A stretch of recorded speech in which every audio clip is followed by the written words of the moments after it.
Catherine Sezen, and I'm Senior Policy Manager at the AoC National Office with responsibility for 14 to 19 and curriculum. Talking today about the Sainsbury Review and the Skills Plan and the potential implications for colleges. So first of all, I think the really good thing about the Skills Plan and the Sainsbury Review is the emphasis on skills, and also the emphasis on the role of colleges, the central role of colleges in terms of the plans going forward. I think there are also some great opportunities in terms of the emphasis on careers, information, advice and guidance, because there's a lot of concern in the sector that young people are not getting sufficient information, advice and guidance about the opportunities that are available for them, particularly in terms of apprenticeships, higher apprenticeships, degree apprenticeships. There's a lot of emphasis too on the importance of gender equality and opportunities for all, including inclusion of young people with learning difficulties and disabilities, which is obviously very important for the sector. And also there's the opportunity, I think, for a review of maths and English. Maths and English obviously is a huge issue at the moment within the sector. But the Sainsbury Review does talk about exit requirements for each of the 15 routes in terms of maths and English. So hopefully this provides us with the opportunity to review maths and English and possibly to look at contextualisation and the needs of each of the different routes, because it's going to be very different if you're studying engineering than, for example, if you're doing hair and beauty, than if you're going to be a graphic designer, if you're going to be a journalist. So the requirements are going to be different. So those are the opportunities.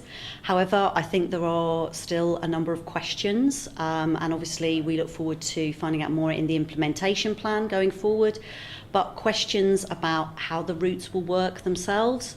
There are 15 routes, and 4 of those are considered to be work-based learning routes. But I think there are some questions there about particularly the one that's labelled protective services. How's that going to operate? In terms of young people who want to go into the armed forces, how will that work as a work-based learning route? Because in many of those sectors, it's quite difficult to go into work until you're 18. I think there's also some consideration about how the core and then the specialisation will work. So, for example, if you're looking at creative industries, you're moving from a core which covers graphic design, journalism, textile, and how are you then going to cover all of those things in a core and then look at the viability of groups going forward for specialisation. So I think there are a number of questions to be considered there. I think there's the synergy with apprenticeships as well. So one of the plans was it's very important that apprenticeships and the college-based routes work together.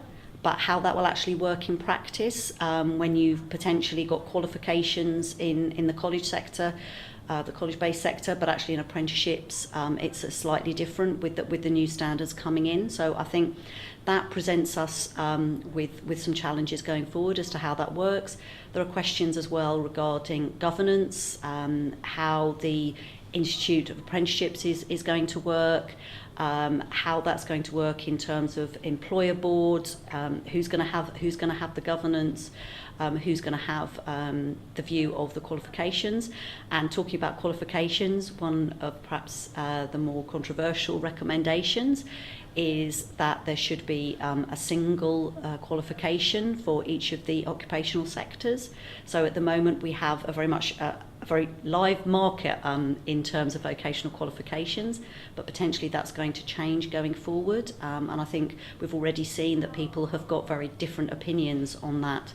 So to summarise then, I think the skills plan and the Sainsbury Review offers us lots of opportunities within the college sector, and I think now is the time for us to be reviewing about how we as colleges and individual colleges and collectively can be looking to take that forward and influence policy as we go forward.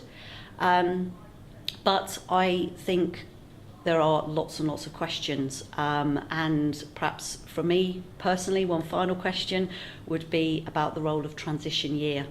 So that's an area of interest for me, working with those foundation level learners, and I think that's another area where we really need to be looking at what exactly does that mean, who is it for, and how again can we be involved in taking that forward?